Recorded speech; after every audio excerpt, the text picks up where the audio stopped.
Come on in now, welcome to the Wicker Bar. You know me, I'm the host of this video, Lord Zippy Blaine, the Duke of the goddamn motherfucking Delridge. The bar is going through a bit of a renovation. We figure we're about 4 years in and it's time. We're kind of sprucing things up down there. It's kind of a mess. It's a construction zone. We would have had to have a safety meeting before entering the bar. Well, as it turns out, so we're up here this evening, and thank you very much. If you're new to the channel, thank you very much for joining us. If you're old or, a returning friend, we'll just bless you all from the bottom of my West Seattle heart. This evening, we ended up with kind of a decidedly Pacific Northwest, Washington State sort of a theme. Over the past few weeks, Rael and I have been out foraging these, I don't know if you can see those. These are salmon berries that come in a variety of colors.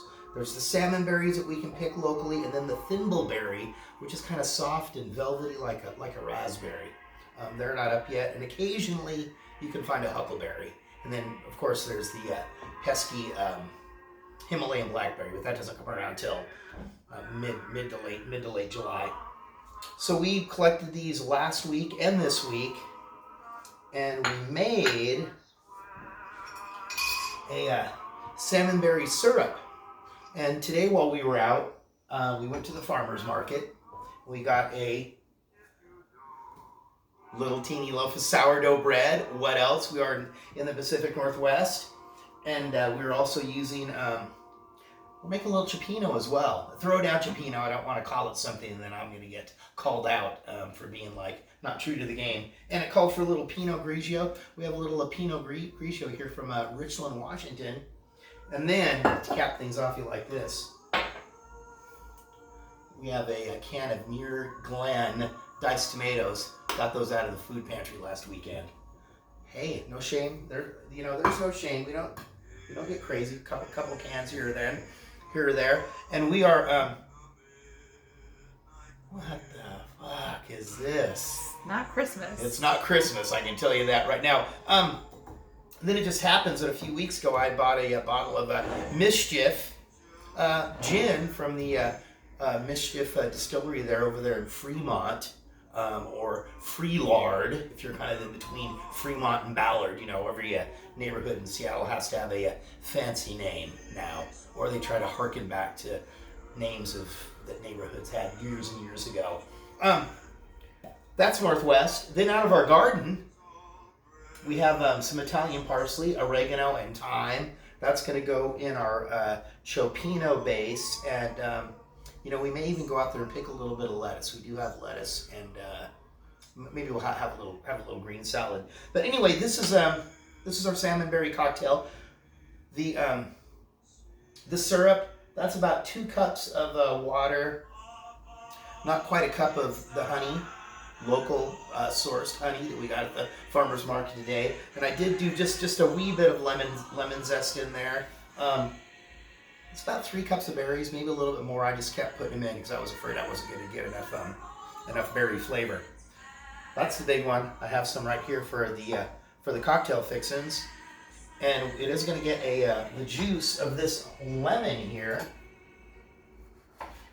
And we are using these. This is what we decided to upgrade to. It was a little bit more, it was more convenient than having 4 separate juicers in the drawer. And this one's good because you can get the little bit of teeny little grapefruit, maybe an orange in there. Let me get our glasses.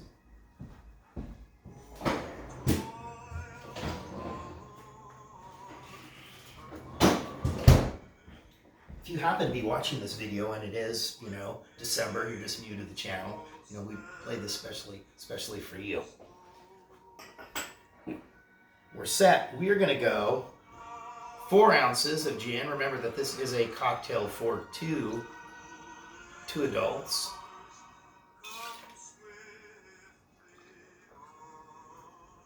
I've never had the Mischief gin. Hopefully it's smells pretty ginny, pretty good. Where's my list there? We're gonna go 1.5 ounces of our syrup, but we did taste it. Rael felt it kind of tasted like a tea, like a hibiscus tea or something very delicious. And we'll know because we didn't test this. Just made this syrup just about a half hour ago. Had it in the freezer chilling.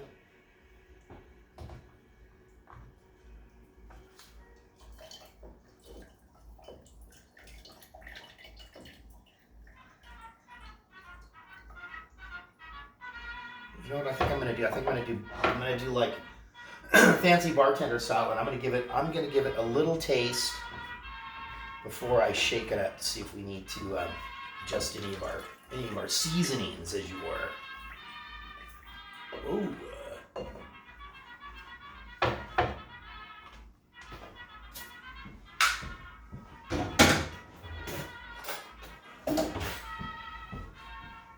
right, everything's in there. Let's see what we're doing.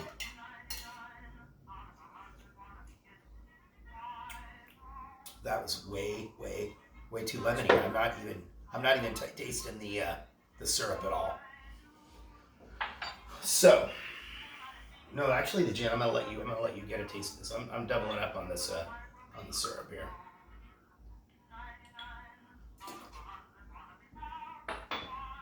And of course, when it's cold, why don't you go over here and give this a little taste right now.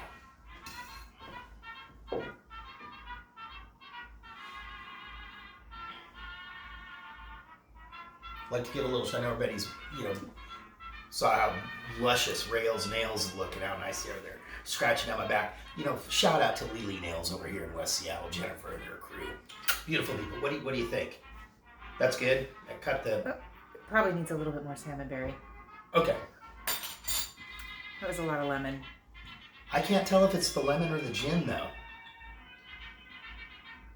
That's perfect. Okay. Yeah. Do it. And I did this kind of, this syrup I didn't do like, usually if you're doing a simple syrup, you're doing 1 water to 1 sugar, this one I did a little bit less on the honey. So that's probably why it's not quite as sweet. So you think that's gonna be good? All right, let us make this happen.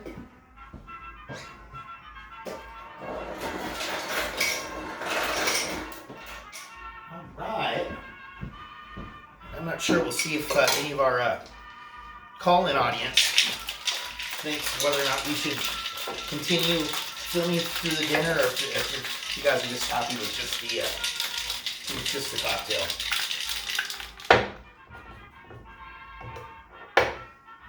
It's been quite a while since we've been up here in the kitchen.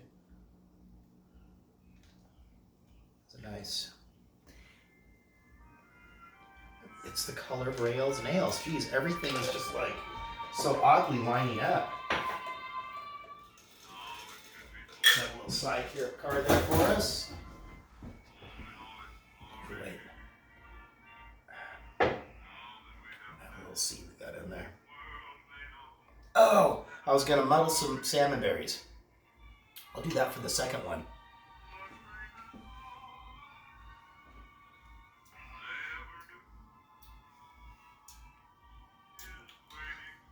It's the gin. I'm getting more gin. Not getting a lot of salmon berry in there. I'm not. Maybe I should have gone and made that syrup a little bit sweeter. Well, anyway, we're gonna make another one, and I'm gonna muddle up these berries. So what do you think? Just hang tight for a little while. Maybe I'll just let you watch me. Because I know I'm so excited. I'll just let you watch me go ahead and just get the beginnings. I'll kind of get the broth going here for our cioppino. Kind of cioppino, more of a West Coast, San Francisco type of a deal. Similar to the bouillabaisse, minus the fennel, minus a little orange peel, a couple other subtle differences, but I mean, really, it's a fish stew, tomato based. We're using a little clam juice here. I did have some Dungeness shell crab shells, as well as some prawn shells in the freezer. Freezer died, had to throw them away. So otherwise, I would have made a nice little seafood stock. Anyway, just hang tight. I'm going to be back. All right, we are back. I've got my pan here that I've chosen to use, and in our cioppino this evening, we have some prawns, scallops, clams, mussels, a little snapper, and a little line cod that we're going to throw in there. And then we are going to put a couple of potatoes in there, so this is what would kind of make it more of a bouillabaisse, as they do have potatoes in that one. So I have a small onion here that I chopped up. I don't know, 6 or 8 cloves of garlic and a little bit of parsley. And I'm just gonna kind of cook these up here until they all get nice and soft. Not very exciting. I'm gonna let the onions and the garlic do their thing before I throw that parsley in there. And then with our oregano and thyme out of our garden, I'm gonna make a little bouquet garni, but not. Sometimes you can do this in a little bit of cheesecloth. I'm just gonna tie it up. If you don't have a little roll of this kitchen twine, it's a fabulous thing to have. It's good for tying up a beef roast, or if you're making a stuffed chicken breast, or any number of things. Oh, where's my bay leaf? So I'm just gonna kind of tie this up nicely, and then I'm gonna toss that in my broth. And when it's done, a bunch of the leaves and stuff are going to have come off. Then I'll be able to fish that out of there. So we did go ahead and I'm going to do the cocktail one more time. I'm going to skip the lemon, and I put a little bit more honey, in the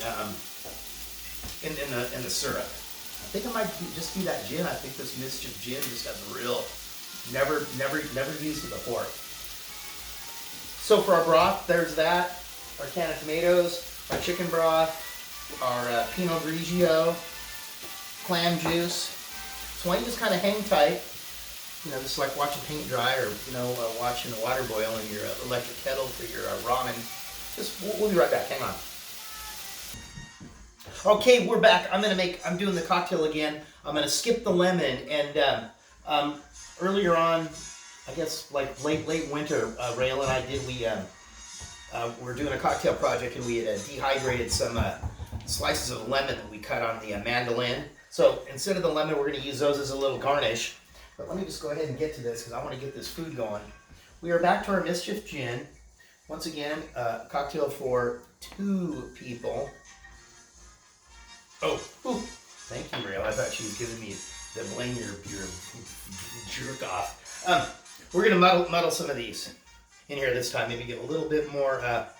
It's a very, very mild flavor that these berries have. And if I felt that there was a indigenous sort of an herby sort of thing, if we were doing a bramble and we were doing a blackberries, maybe a little mint, but there's nothing I could really think of that would be suitable. There you go, boom. There is our muddlers in there. That's 2.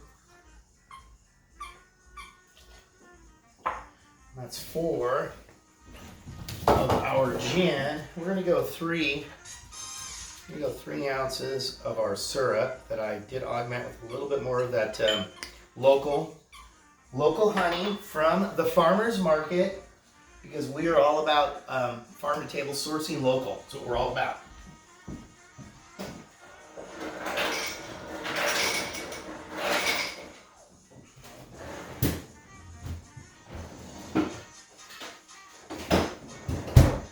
I know you're going, Blaine, why do you even need to say that? We already know. You are true to the game. All right, let's see how this is going to be. Whack that up, yeah.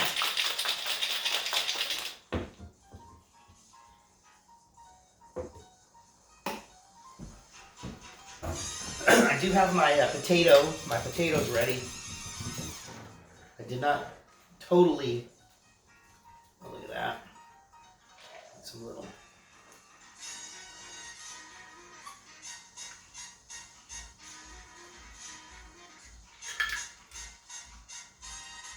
Little flecks of salmon berry in there. Ooh. Look at that.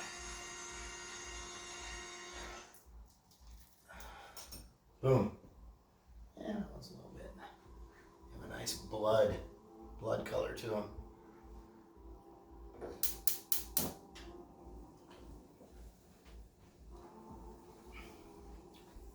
Yeah, that's better. Definitely that gin, that Mischief gin has a very, very, compared to like the big gin that we've been using for making cocktails, more of a gin flavor. There you go. And I'm not really too worried about measuring what I'm doing for the broth part of this, because we're gonna let it cook down, and we'll add stuff as we go. There's our clam juice. And here is our chicken stock. That should be about good. If I need more, I'm gonna put it in. There's our diced tomatoes. And then we have some chili flakes. There we go. I'm gonna throw in our bouquet garni there. And I'm gonna let this warm up a bit, and then I'm gonna go ahead and stuff these potatoes in there.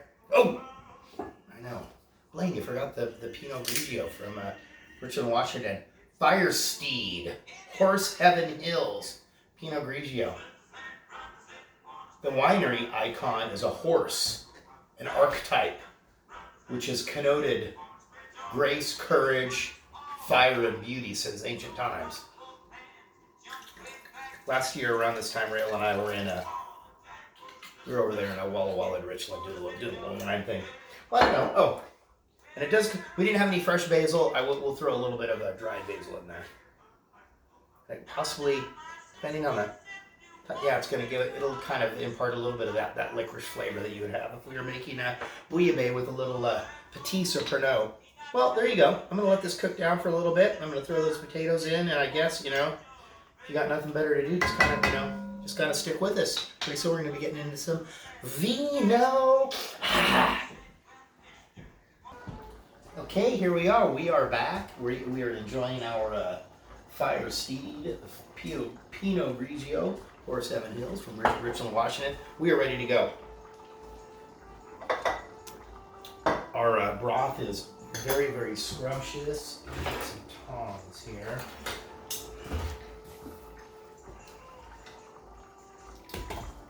Pull out our bouquet. Very, very delicious. Boom. Like I promised, prawns, some snapper, the line cod, some scallops, mussels, clams, and just a little bit of Dungeness crab meat that was already picked. A couple of months ago, we did get one of these pre-cooked crabs from the store. It just didn't taste good. I know it's kind of barbaric, and that's not everybody's thing to just go ahead and make it happen. I'm just gonna first. I'm gonna throw a little, because we haven't really put too much salt in this. I am gonna season our this stuff right here that will accept a little bit of seasoning. Okay, here we go.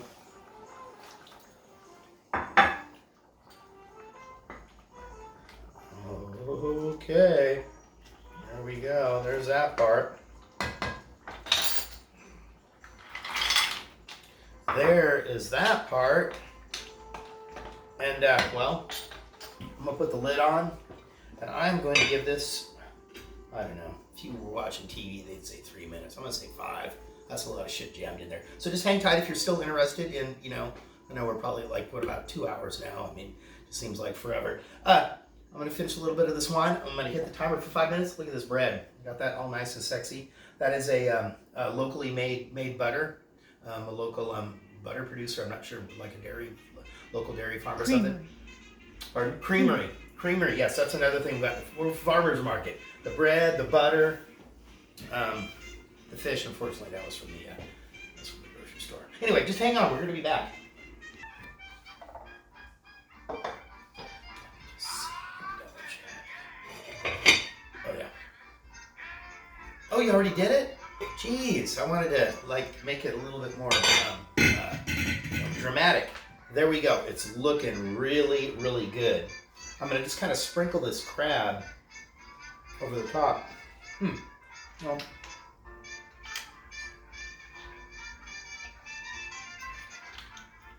it's gonna be very, very difficult to do.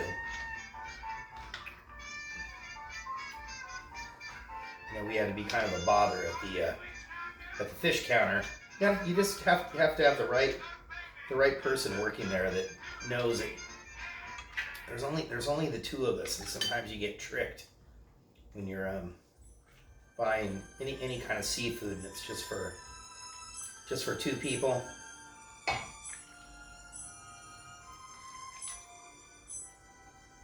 You always think you're not getting enough.